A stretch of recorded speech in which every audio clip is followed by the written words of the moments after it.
성경 153 올람운동 네 번째 주일입니다.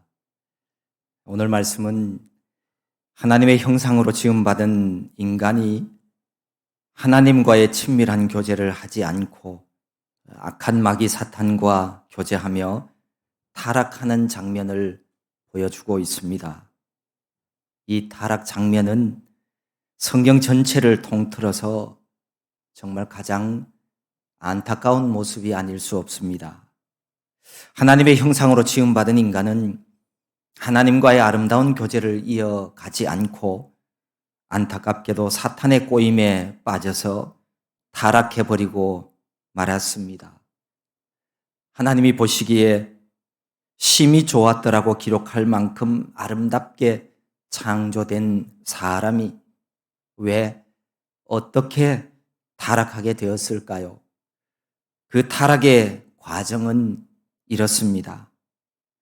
간교한 뱀을 통해서 사탄이 여자에게 접근하여서 이렇게 말합니다.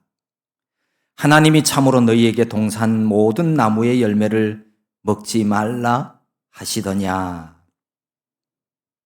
뱀이 간교하다라고 하는 이 말은 좋은 의미로는 영리하고 신중한 것을 말하지만 나쁜 의미에서는 교활하고 기회주의적인 것을 뜻합니다.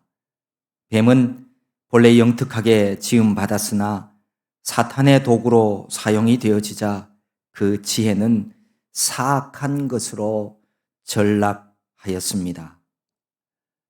뱀이라고 번역된 히브리어 나하시라고 하는 이 말은 원래 파충류를 가리키는 포괄적인 낱말이었습니다. 하지만 여기서는 사람을 꿰며 미혹하는 능력을 지닌 뱀의 교활함을 강조하고 있으므로 여자를 유혹하는 상대가 단순히 뱀이 아니라 뱀을 통해 말하고 있는 사탄으로 보고 있습니다. 사탄이 하와를 유혹의 대상으로 삼은 것은 성경에 있는 말씀처럼 여자가 남자보다도 더 연약하고 쉽게 미혹당할 수 있는 존재라고 하는 사실을 사탄이 누구보다도 잘 알고 있었기 때문입니다. 사탄이 하와에게 먹지 말라 하시더냐라고 물었는데 이 말의 원문의 정확한 번역은 먹지 말라고 한 것이 사실이냐라는 뜻입니다.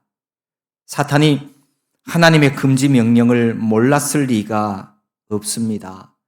그럼에도 불구하고 이처럼 묻고 있는 것은 하나님의 말씀과 하나님의 권위에 대한 도전이었습니다.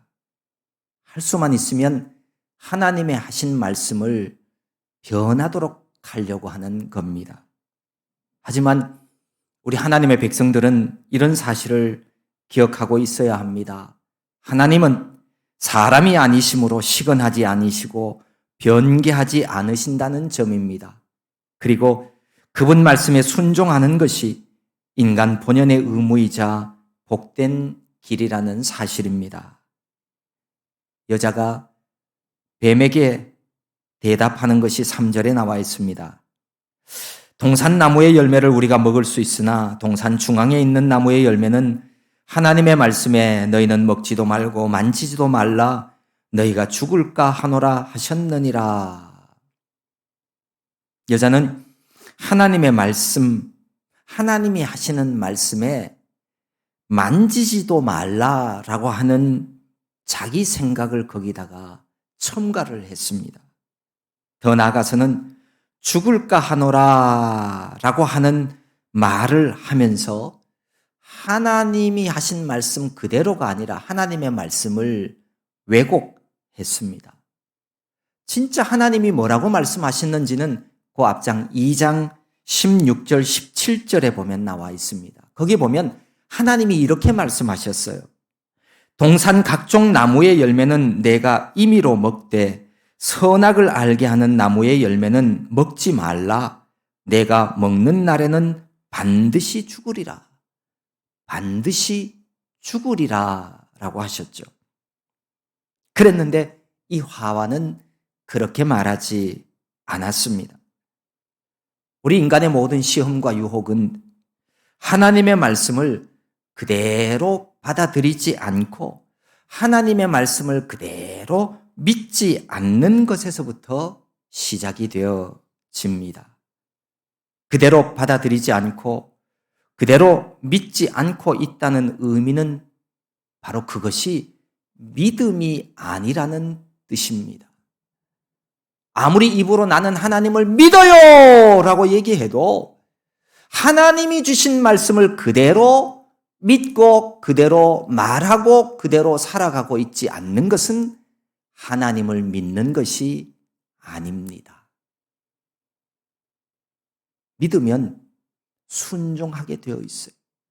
이 믿음이라고 하는 것은 언제나 순종이라고 하는 친구와 함께 동행하게 되어 있어요.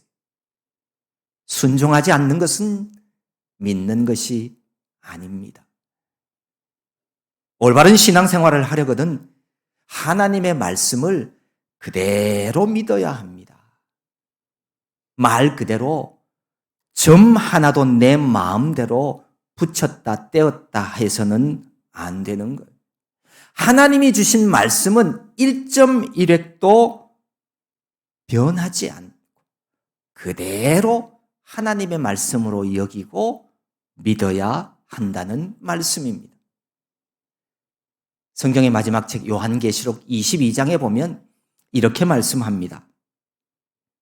내가 이 두루마리의 예언의 말씀을 듣는 모든 사람에게 증언하노니 만일 누구든지 이것들 외에 더하면 하나님이 이 두루마리에 기록된 재앙들을 그에게 더하실 것이요 만일 누구든지 이 두루마리의 예언의 말씀에서 제하여 버리면 하나님이 이 두루마리에 기록된 생명나무와 및 거룩한 성에 참여함을 제하여 버리시리라.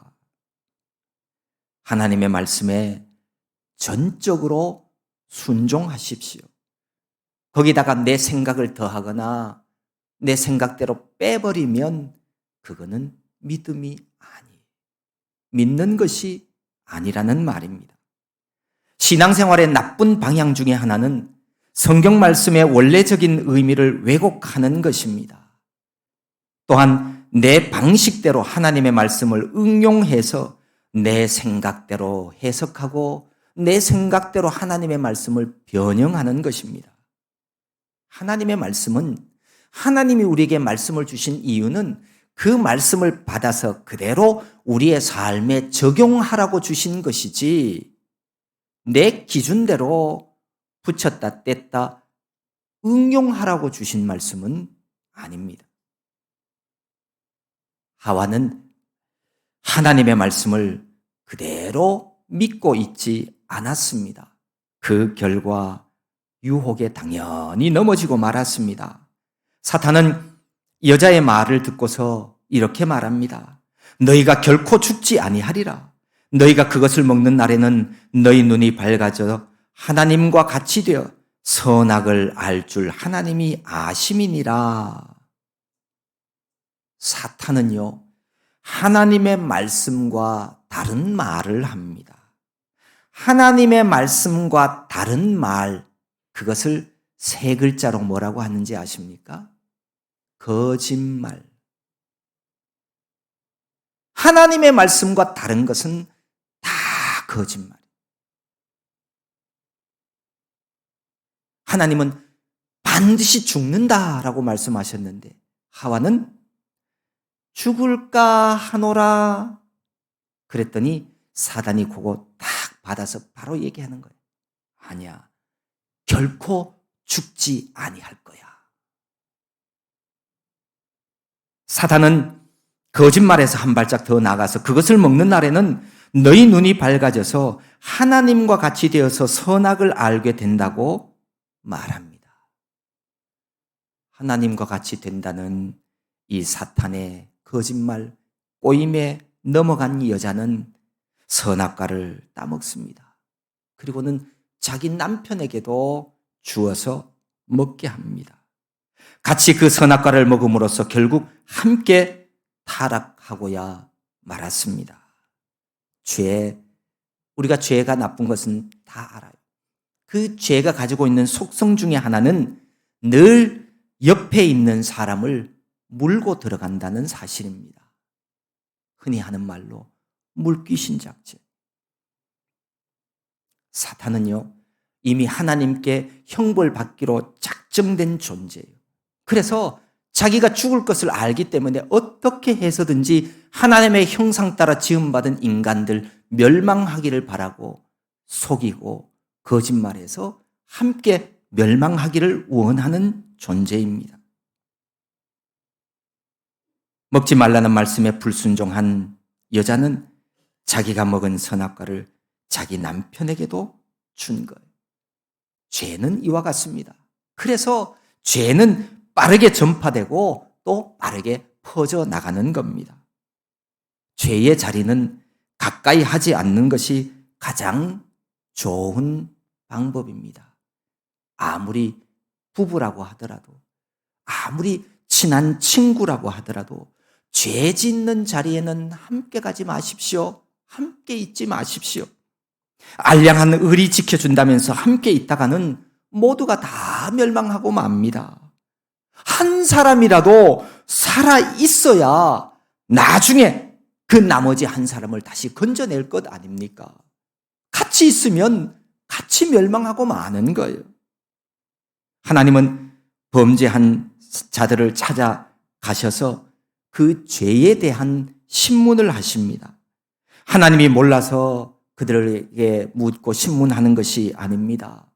한번 물음으로 말미암아 스스로 죄를 깨닫도록 하기 위함이었습니다. 죄에 대한 신문은 먼저 아담에게 하십니다. 아담을 부르시면서 말씀합니다. 아담아, 내가 지금 어디 있느냐? 아담은 하나님께서 내게 보내주신 여자 때문에 나무 열매를 따먹었다고 변명합니다. 여자에게 묻습니다. 여자는 뱀이 나를 꿰물어 먹었다고 변명하였습니다. 하나님은 죄에 대한 신문을 마치시고 이제는 죄에 대한 심판 선고를 하십니다. 죄는요, 빛과 같아서 반드시 갚아야 한다는 사실을 분명히 일러주고 있습니다. 하나님의 심판 선고는 죄의 신문 때와는 반대 순서로 이루어지죠. 제일 먼저 하나님은 뱀에게 말씀하십니다. 모든 짐승보다 더욱 저주를 받아 배로 다니고 여자와 원수가 되게 할 것이다 라고 선고하십니다. 둘째로 여자에게 말씀합니다. 내가 내게 임신하는 고통을 크게 더하리니 내가 수고하고 자식을 낳을 것이며 너는 남편을 원하고 남편은 너를 다스릴 것이니라. 임신과 출산에 고통을 더하고 다스림을 받게 된다고 말씀합니다. 그리고 아담을 향해서 말씀하십니다.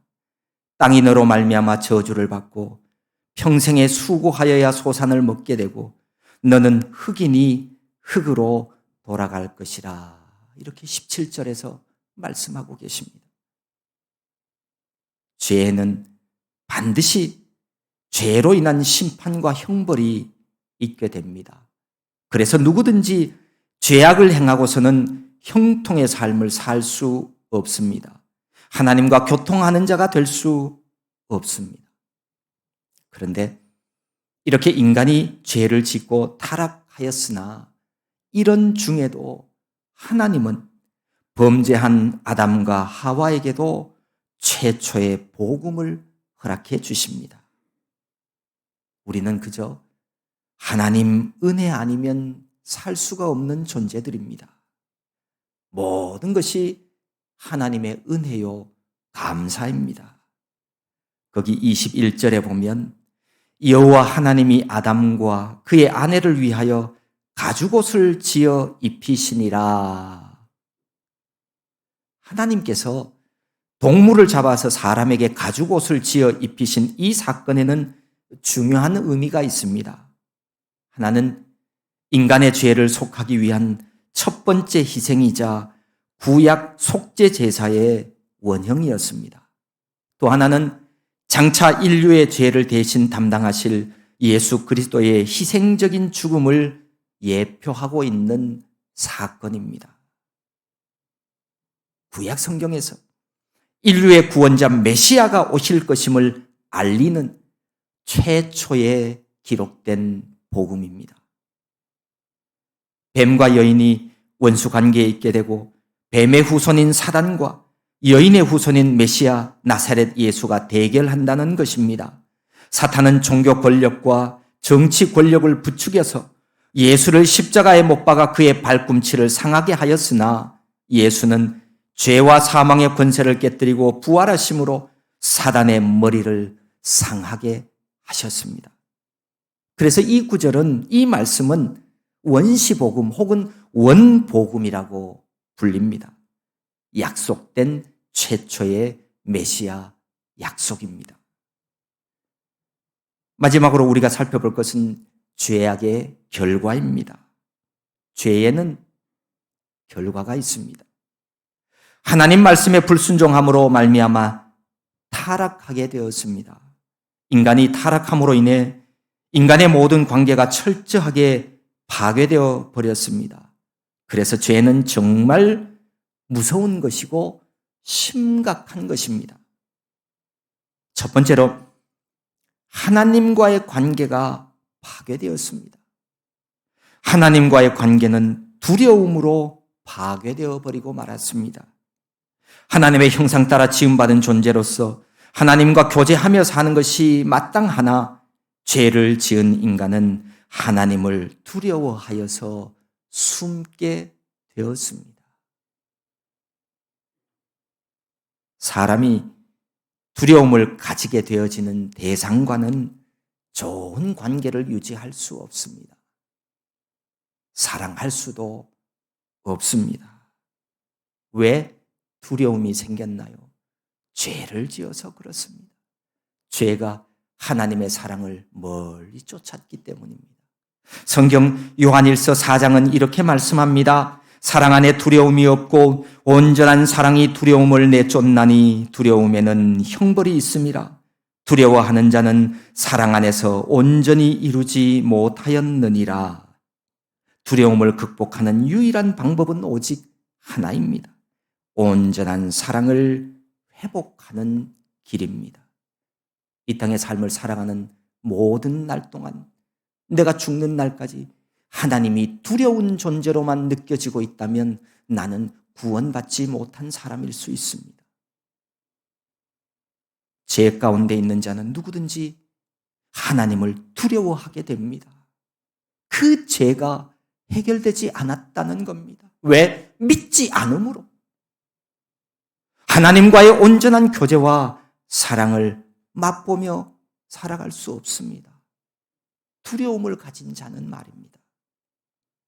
하나님의 날 사랑하심을 여러분 하나도 의심하지 말고 믿으십시오. 예수 십자가의 보혈이 나를 사랑하시는 주님의 사랑이라고 하는 사실을 믿고 받아들이십시오. 죄의 문제를 해결하고 하나님의 사랑을 내 안에 온전히 받아들이는 사람만이 두려움 없는 이 땅에서의 거룩한 성도의 삶을 살아갈 수 있습니다. 두 번째로 이웃과의 관계도 전가로 말미암아 깨어져 버리고 말았습니다. 사람이 죄를 범하면 이웃과의 관계도 깨어지고 파괴되어지고 맙니다. 죄악은 서로 사랑하며 살아야 할 이웃들을 향해서 늘 언제나 너 때문이야, 당신 때문이야 이렇게 비난하며 책임을 전가시킵니다. 아담은 불순종하게 된 것이 하와 때문이라고 말합니다. 하와는 뱀 때문이라고 핑계댑니다. 죄의 인격체인 사탄은 거짓의 아비이기 때문입니다. 죄는 그 아비 사탄을 닮아서 늘 거짓을 말합니다. 죄는 누군가를 헐뜯고 비난하며 책임 전가를 밥 먹듯이 하게 합니다. 죄인들이 하는 말은 어느 나라, 어느 민족, 어느 시대나 비슷합니다. 일관되게 하는 말은 너 때문이야, 당신 때문이야. 내가 가난한 것도 당신 때문이고, 내가 불행한 것도 당신 때문이고, 내가 힘든 것도 너 때문이고. 죄는 이웃과의 좋은 관계도 다 깨뜨리고 맙니다. 죄 짓지 말고 말씀 따라 순종하면 하나님이 보내주신 우리 이웃들과 정말 사랑하며 이 땅의 삶을 살아갈 수가 있습니다. 세 번째로, 피조 세계와의 관계는 저주로 전락해버리고 말았습니다. 17절에 보면 땅은 너로 말미암아 저주를 받는다라고 말씀합니다. 피조 세계는 아담에게 다스림을 받아야 했으나 아담의 범죄로 저주를 받게 되었습니다. 그래서 로마서 8장에서 이렇게 말씀합니다. 피조물이 다 이제까지 함께 탄식하며 함께 고통을 겪고 있는 것을 우리가 아느니라. 인간의 범죄로 인해 피조물들이 저주를 받아서 탄식하며 고통을 당하게 되었습니다. 그래서 그 밑에 보면 그 피조물들이 하나님의 아들들이 나타나기를 고대하고 있다고 말씀합니다. 저주가 복으로 바뀌어지기를 기다리고 있다는 겁니다. 이 땅의 저주가 끊어지려면 죄의 문제가 해결되어야 합니다. 마지막 네 번째로, 나 자신과의 관계도 깨졌습니다. 나 자신과의 관계는 수치심으로 인해 분열되어지고 말았습니다. 죄를 범한 인간은 내가 나 자신을 부끄러워하고 싫어하게 되어집니다. 죄는 이토록 무섭고 심각한 것임을 마음 깊이 기억하고 이제부터 죄는 성경에 있는 말씀대로 그 모양이라도 버려야 합니다. 모양을 흉내 내다 보면 나도 닮아지는 거예요. 모양 흉내 내다 보면 그 내용물까지, 그 정신까지도 다 따라하게 되어져 있습니다. 죄를 멀리 하는 사람이 이 세상에서 복된 사람 맞습니다. 현대인들에게 있어서 없어서는 안 될 필수품 중에 하나는 내비게이션입니다. 우리가 한 번도 가보지 않는 길도 척척 잘 찾아갈 수 있습니다. 그런데 이 내비게이션이 처음부터 있었던 것은 아니지 않습니까? 예전에는 길을 갈 때 지도책을 가지고 펴놓고 가다가 지도책을 한번 봤다가 운전했다가, 혹은 옆에 앉은 사람 한 사람 앉혀놓고 지도책 주고 갈림길에서 오른쪽이야 왼쪽이야 물어가면서 이렇게 운전했습니다. 가다가 도로 표지판이 없으면 차를 세우고 사람에게 물어보기도 하고, 깜깜한 밤이 되어서 물을 사람이 없으면 정말 곤란할 때가 또 많이 있었습니다. 지금은 국내뿐만 아니라 해외에 나가서도 자동차길이든 도보길이든 내가 원하는 목표 지점만 찍으면 어디든지 찾아갈 수가 있습니다. 이게 다 내비게이션 발명품 덕분입니다. 내비게이션을 이용하다가 보면 안내하는 길을 잘못 들어설 때가 있습니다. 더 가서 우회전을 해야 되는데 그 앞에서 우회전을 했다거나, 길이 복잡한 여러 갈래 길에서 그 내비게이션이 안내하는 그 길을 잘못 찾아서 또 우리가 길을 잘못 들어갈 때도 있습니다. 그런데 내가 길을 잘못 들어갈 때에도 이 내비게이션이 좋은 거는, 왜 내가 가르쳐 준 대로 가지 않았어?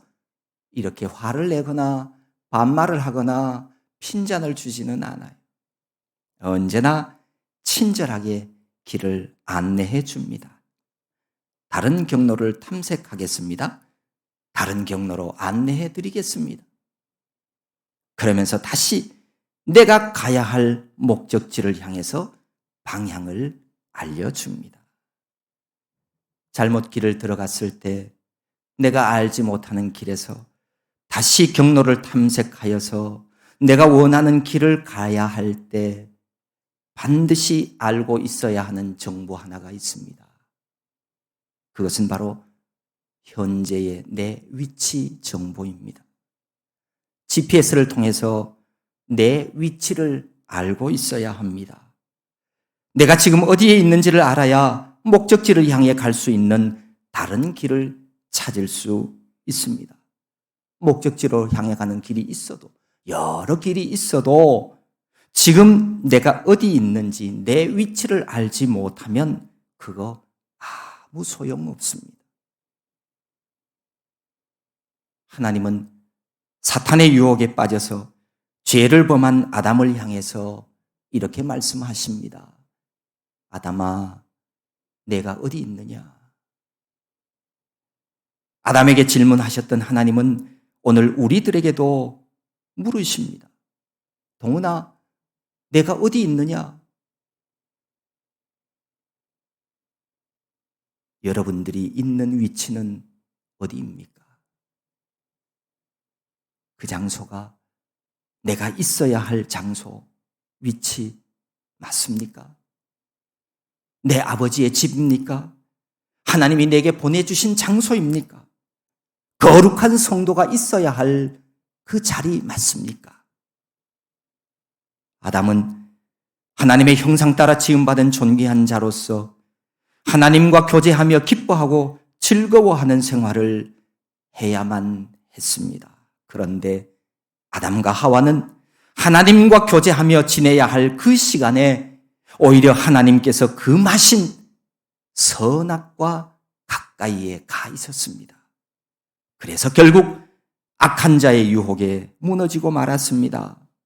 성도로서 하나님 영광 나타내는 자리에 있지 않고 죄의 유혹 가까이에서 늘 아슬아슬한 경계의 삶을 살고 있지는 않습니까?